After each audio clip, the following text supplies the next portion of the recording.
Yeah. Okay, my name is Jared Dice, and I'm a student in Survey of Exceptionality SPED 4300 .04 with Professor Lisa Lemons. And so today I'm sitting down with Michelle Young, and Michelle adopted her daughter Ryan in 2017. And Ryan is an African American young girl who is 7 years old and has special needs. Would you tell us about Ryan? Sure. So, you said she's 7. She is nonverbal autistic. She has. We started noticing maybe differences in her development. I would say about 18 months old. She started talking and was on track developmentally. Until, like I said, about 18 months, and then she started digressing in her development. She was talking and would mouth word or say words like bye bye or mama or dada, and those kind of things. And then one day, like, it just stopped. She is a 23-week preemie, so she actually was born 1 pound 3 ounces, so she's not considered a micro preemie, even though she is one of the youngest ones documented. So she's extremely, she was extremely premature. But other than her autism and the nonverbal aspect of it, like physically, she's perfectly healthy. So everything else developed physically like it was supposed to. So, do you think that do you think that it's different that you adopted someone with special needs versus having a child of your own that would have special needs? And if so, how? So I don't think so, because when we signed up for adoption specifically with her, we didn't sign up wanting necessarily to adopt a child with special needs. And so I think it would be just the same as if I birthed her and she just happened to have special needs. I feel like it's the same thing. Like, she was our kid before we ever found that out. So yeah, in my mind, it's not any different.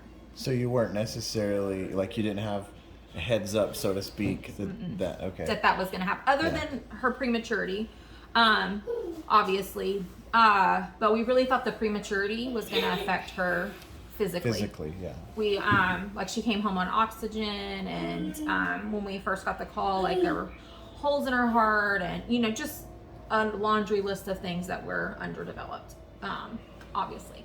And so, but it wasn't necessarily anything cognitive. And so I think that it would have been the same. We didn't check the special needs box on our adoption paperwork.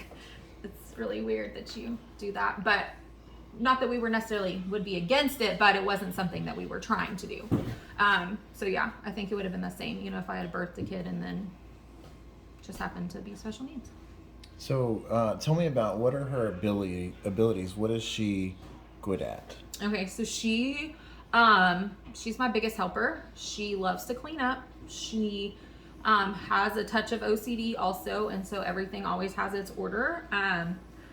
But so our older 2 kids who are not special needs don't like to clean up after themselves. They like to leave their plates on the table and, all the things that kids do. Ryan, on the other hand, when she's done, 9 times out of 10, she's going to go put her silverware in the sink. She's going to throw away whatever she needs to throw away. Like, she is a big helper.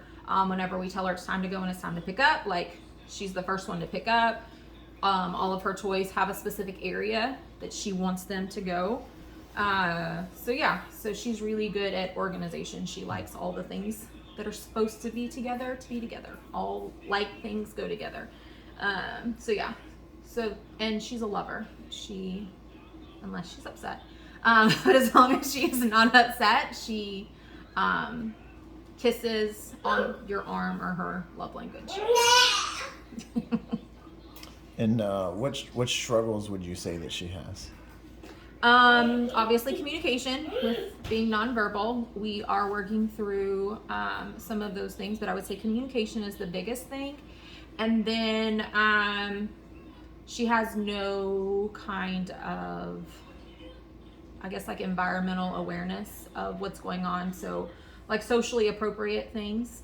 Like she doesn't understand that whenever you tell her no or something, depending on where we are, she can't just throw herself back and throw a fit, or this is a quiet environment, we're not going to scream in here. Like she doesn't have any things like, you know, like that going on. So she doesn't wait well. She doesn't like taking turns. Yeah, those kind of things I would say. But communication obviously is the biggest one. So, being that she's nonverbal, do you have like special ways of communicating, or are there other like body language type ways that y'all interact with each other? So with Ryan, she will tell you yes or no if she wants something.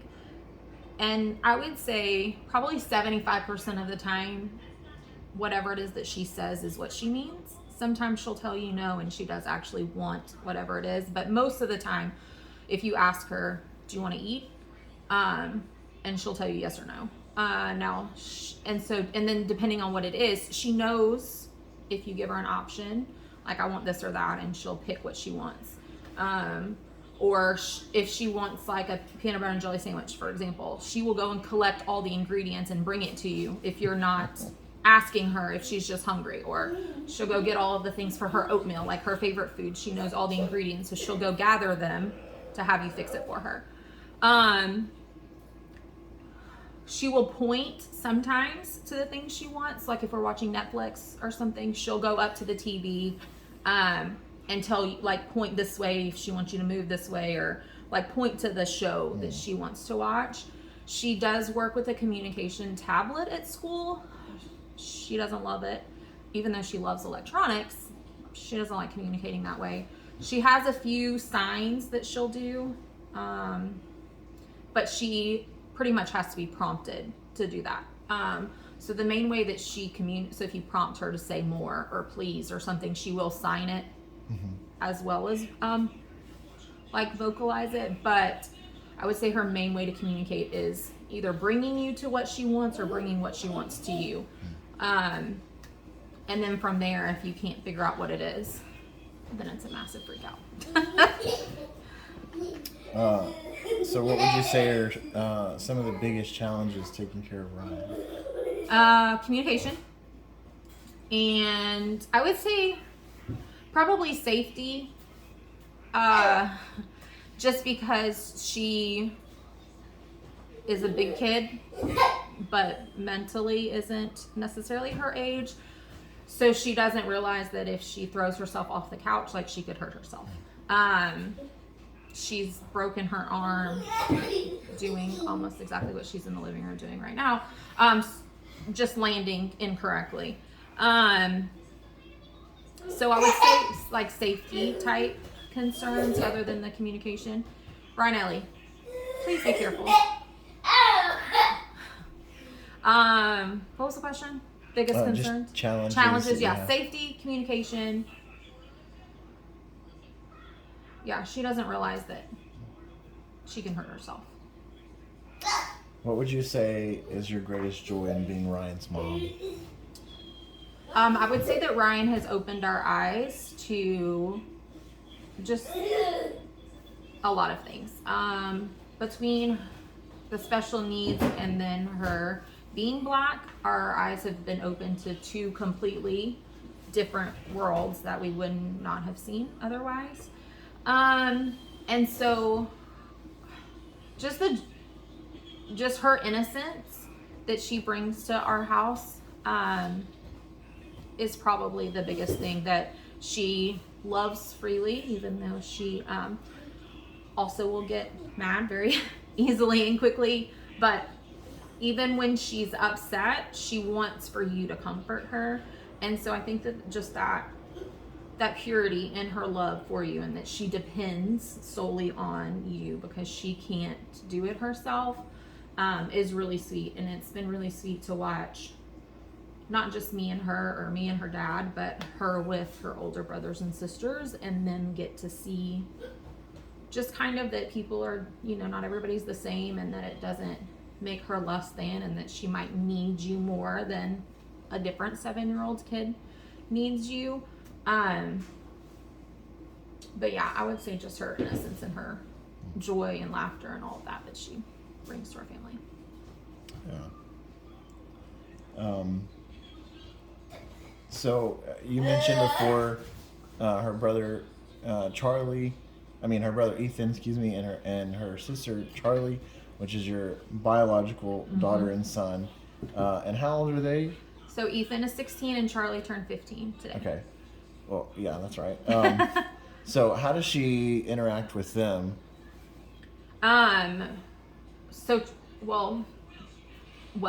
Really, really great.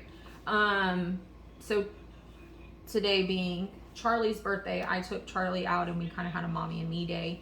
And so Ethan was on Ryan duty, was babysitting his sister, and they're both perfectly happy. He's upstairs in his room. She's laying on his bed. I can guarantee you a lot of the day.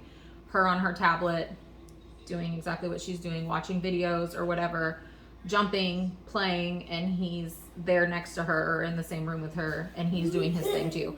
But if she needs something, he's the first one that's, how can I help her? Mom, what does she need? Like, he does not like it whenever she gets upset. And then Charlie so that's how Ethan, because he's a boy and not really as lovey-dovey or whatever, more protector-like. But then Charlie, on the other hand, is, like the little mama. She's going to make sure that Ryan's clothes are picked out for school. She wants to make sure, Mom, we need to redo her hair. Her hair is looking a little scraggly. And, she's the one that wants to, like, take care of her. And they've both always been that way. When she was younger, thankfully she's potty trained now, but when it was like time to change diapers, Charlie was always right there to help. And so she has a really good relationship with both of her siblings. I think that the age that they were when we got Ryan was helpful because they were still kids, but they were old enough to know that something was different, and so they kind of gravitated to her more, knowing we were going to need more help, I think. So yeah, they're huge helps with her. Can you describe what a typical day might look like?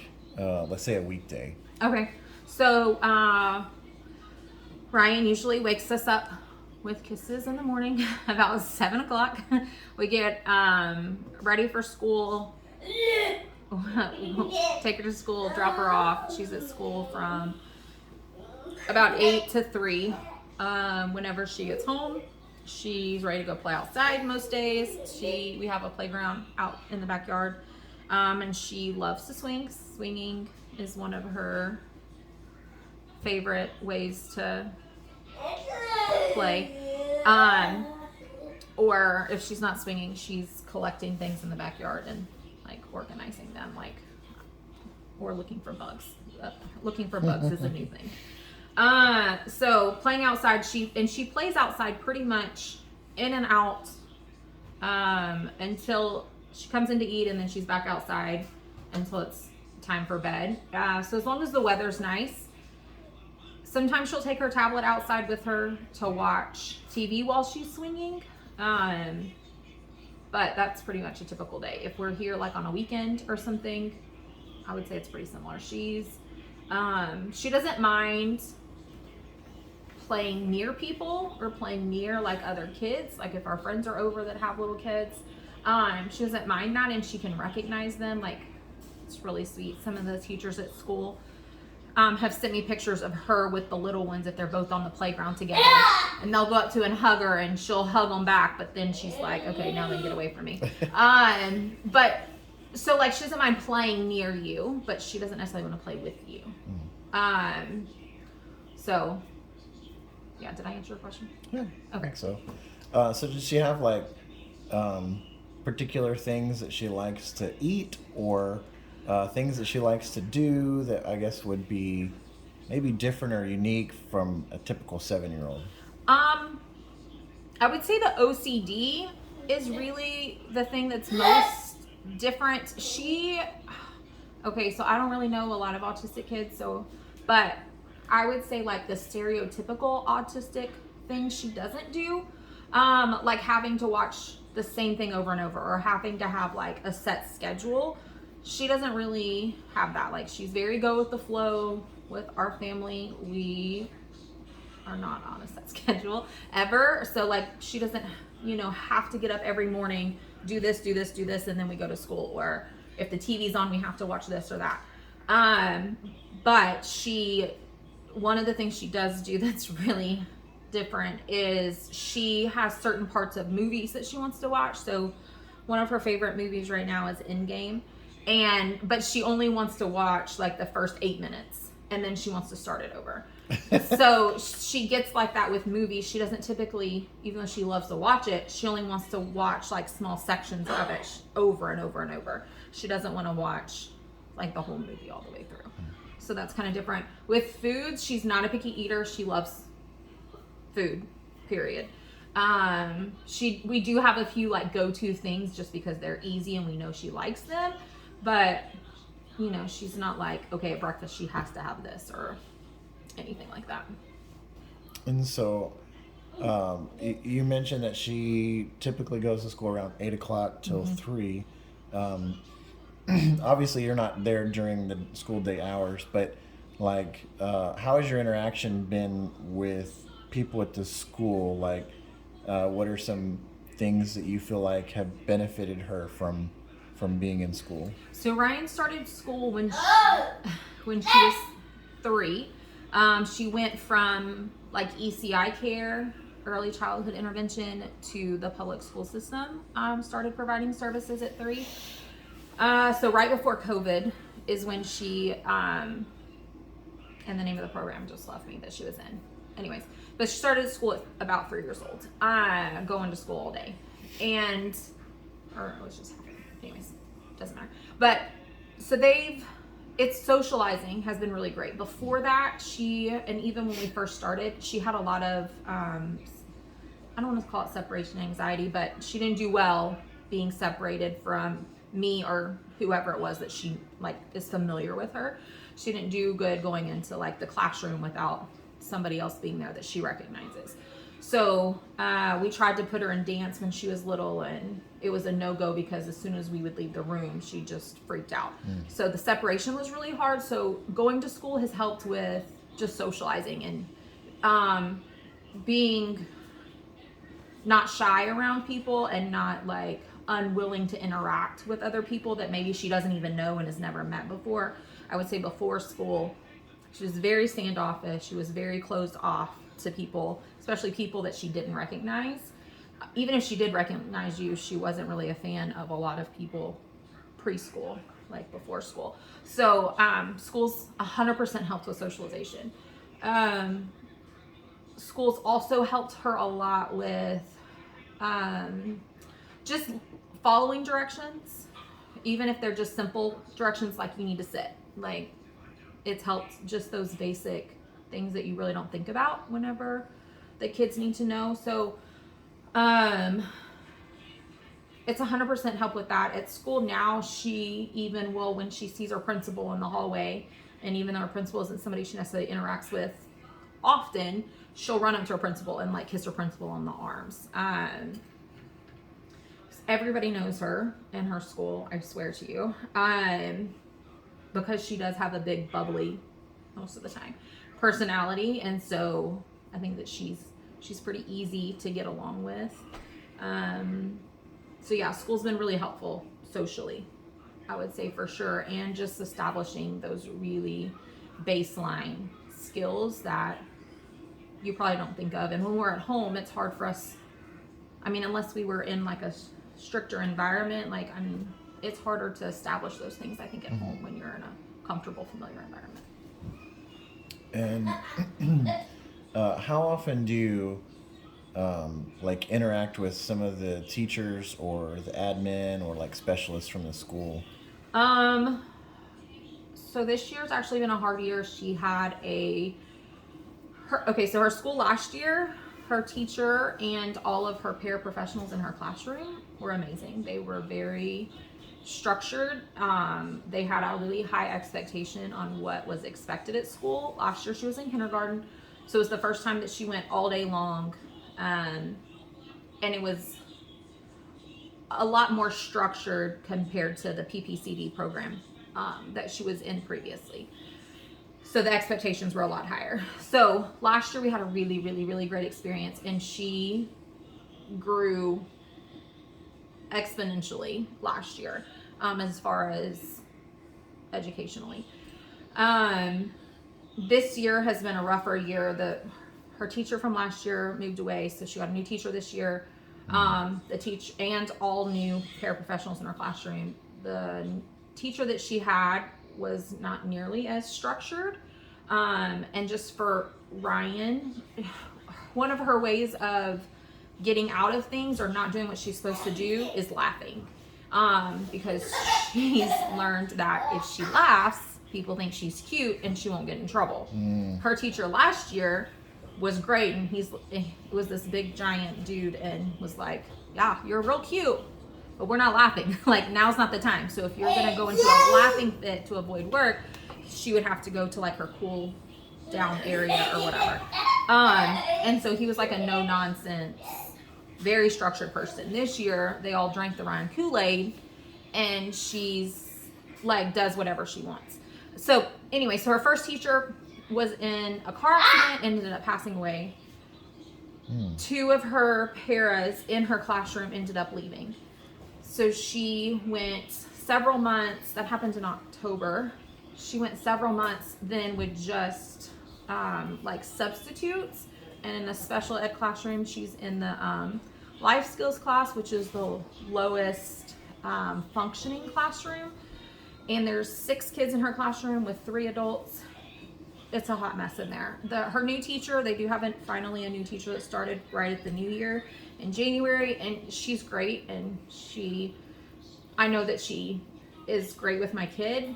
She's not structured either, and so Ryan just kind of rules the school, or rules her classroom, and so it's been a much harder year as far as that goes.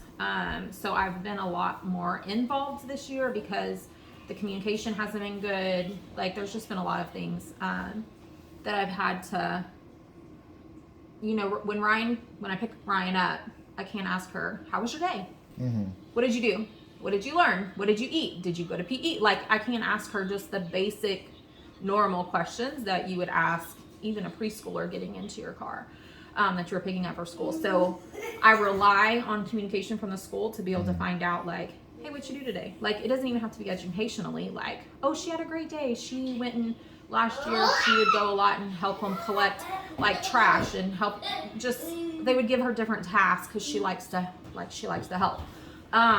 Or they would say, oh, she had a great day today. She went in her general ed class. They did this there, whatever. I wasn't getting any communication from the school.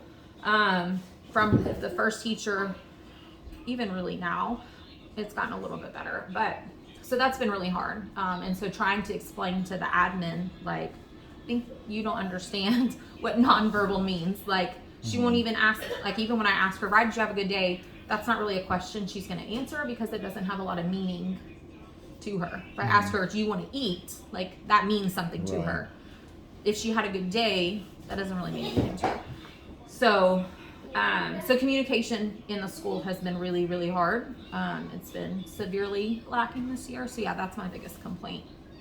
I'm hoping next year that it'll be better. We have a new admin coming in, so hopefully things will be better. So she spends part of the time in the general population class? Yeah, so she goes to specials at least with her gen ed class. So like when they go to music or when they go to PE. Okay. Ryan goes with her gen ed class. A para goes with her, and they go and they do art or music or whatever.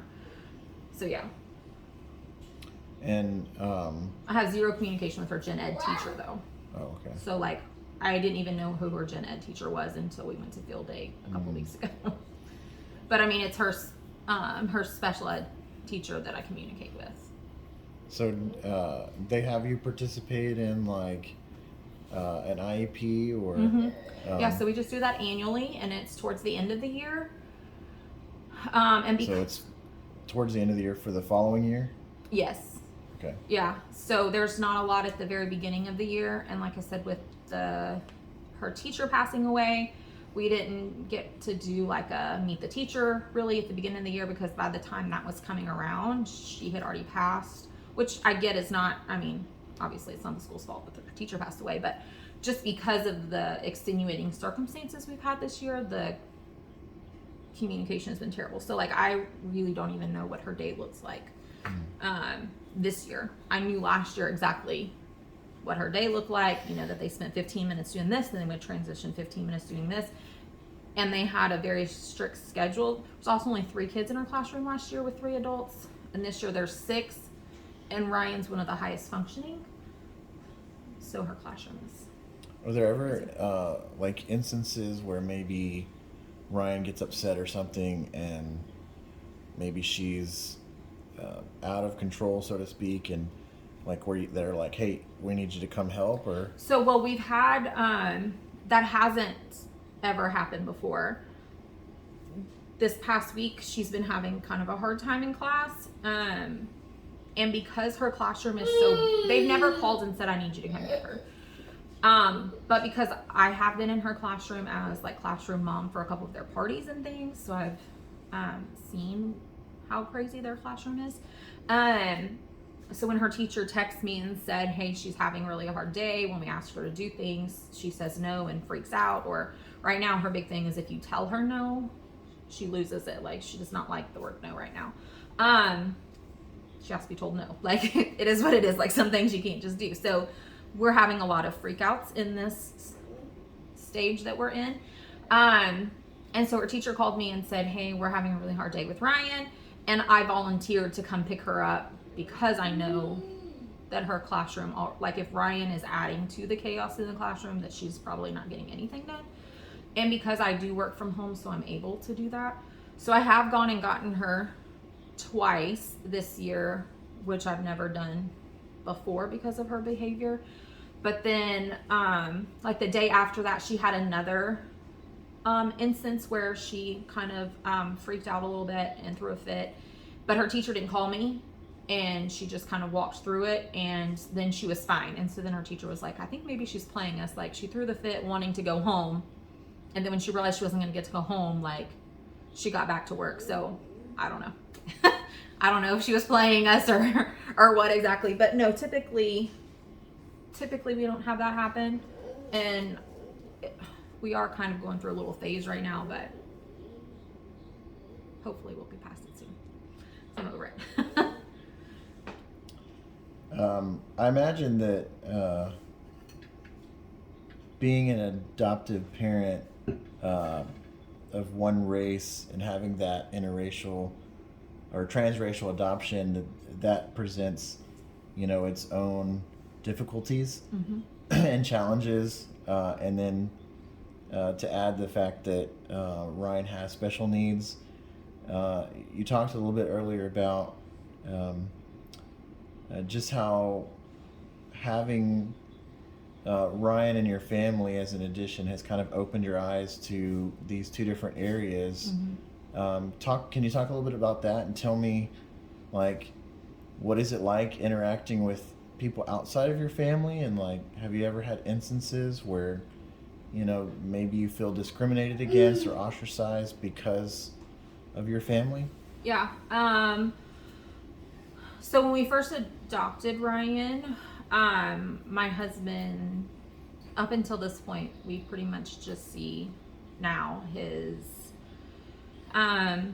grandmother on his mom's side, and that's really it.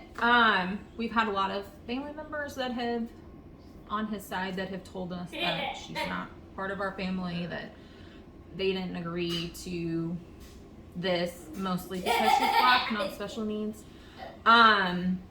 So we've had to cut ties. We've had people tell us on his side that we can bring our 2 older kids to visit, but not her. And so we're like, we're just not gonna come. Like, that's our cue to not come at all. So That's tough. yeah, I mean, it wasn't tough for me. It's not my family, and it doesn't. I mean, Dale's like, anyways, whole nother story. But so yeah, it's been eye-opening. You definitely learn people's true colors when they're presented with a situation that maybe they don't agree with, but it's from a distance. Well, now when it's like right in your face and they can say something, they often do. We've had a lot of, when we first adopted her, we would get a lot of looks when we'd go out in public. At first, because she was on oxygen, where it's was just like this traveling caravan. It felt like, because we'd have to drag the oxygen tanks with us, and it's just a lot. So we chalked a lot of it up to that. Like, we've got 2 other kids. We're just like a traveling mess, it seems like. So it was always a big deal for us to go anywhere with her. So we were like, they're probably just looking at us because, all the other things. And then as she came off of oxygen, and really before she started having a lot of behavior things where you would notice, oh, she's not the same as everybody else, or like the noises she makes when you go out in public.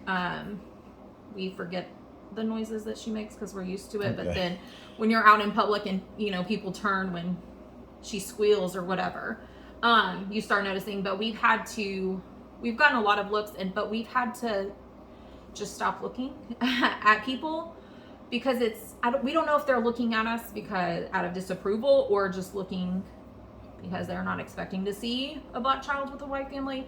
And so it was hard for us to look and have to make those judgments on and try to decide, like, what are you looking at?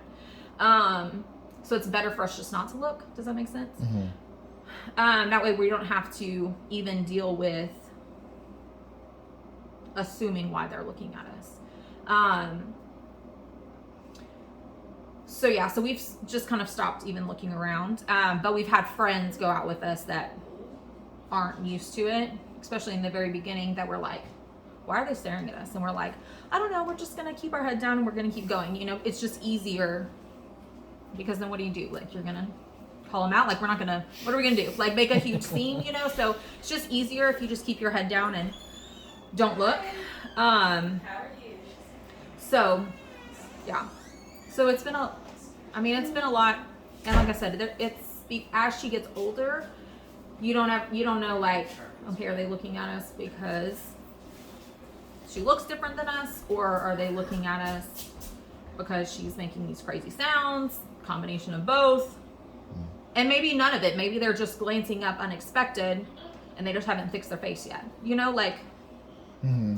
So it's just easier not to assume. So if you're kind of I want to say like oblivious, but if you're not looking at every single thing all the time, you stop looking for problems, and so then it's easier for your heart to keep moving. Does that make sense? I think so. Yeah.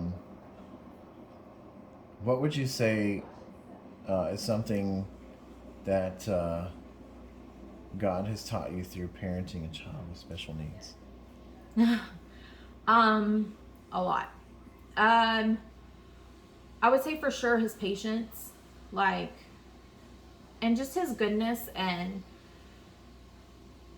how even when we get frustrated with her, it's the same way that he loves us. Like, there are things that we do that he is like, why do you keep doing this? Like, this is not good for you. Like Ryan falling off the couch. And as her mom, I'm like, Ryan, you can get hurt. Like, why are you doing this?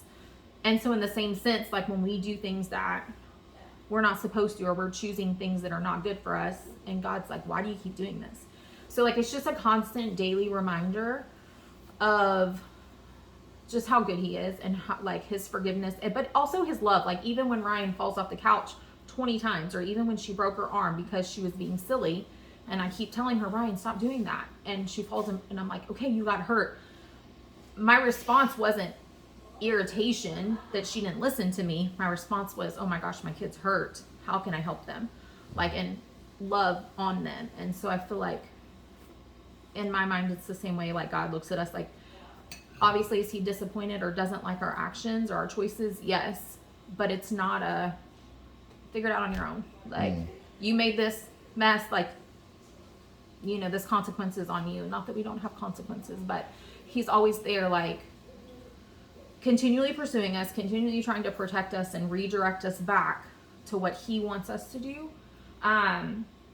So I would say in that way. Also, going back to the race thing, we intentionally, whenever we were adopting, said we didn't want a white kid, because we can make those. But we wanted it to be the gospel on display in our home all the time. We wanted it to be something that people would ask questions about, because it's easier if you adopt somebody that, and I'm not saying that you shouldn't adopt kids that look like you, like, that's not what I'm saying, but for us, we felt like, specifically for Dale and I, that we were being called to adopt a kid that didn't look like us, so that we could have questions and be able to answer questions of, why did you do that? And we could say, because Jesus, like, our color doesn't matter, like, Jesus loves us and loves her the same way, like, we are the same, we're not different just because we look different. And we wanted our kids to grow up with that same mindset of, especially, I mean, even this was not pre-racism, but pre a lot of the social injustice movement that's kind of really come forth in the last several years. Like, we just really wanted our kids to see something that didn't look like them, but they could recognize that that we are the same and that I love her regardless of what she looks like. Even if she doesn't look like me, I don't love her any different, even if she did look exactly like me. So just kind of that gospel on display in our living room every single day. And it's just more visible when they don't look like you. Yeah. And I feel like it stirs questions more. What would you like for people to know and understand about kids with special needs? And maybe what are some things that we should teach our own kids to help them to learn and to interact with children that have special needs? I would say don't be afraid. Like, I get it can be uncomfortable, just the unknown, and especially with her, like, sometimes, I mean, everybody, but specifically her because I live with her, like, you can't always predict their response to you, but don't let that hinder you from attempting to interact and have a relationship with her or anybody else. That she's still a person and she still has feelings and she still has thoughts, and she might not be able to verbally express them, and her thoughts might not be, up here, but that base level of love and kindness and all of that, like, she gets that, she understands that. And so I would say just to interact and to attempt to have a relationship, whatever that looks like. Especially I just feel like a lot of times that they get pushed to a corner, and not necessarily from, like, I don't want to interact, but just the fear of the unknown or not knowing how to interact with somebody with special needs. And so don't be scared. Like, and even if you try to go up to her and talk to her and she yells at you or she runs from you or whatever, like, it's not personal, just try again next time. Like, so yeah, I would be that. Like, she's taught me way more than I probably could teach anybody else. So that'd be it. Okay. Well, thank you so much for sharing with me, Michelle. It was good to learn some more things about Ryan, and I hope that anybody that watches this video would learn some things as well, and kind of get an idea of some of the things that people have to work through when they have a family member who has special needs. So thanks again for your time, and appreciate it. Yep.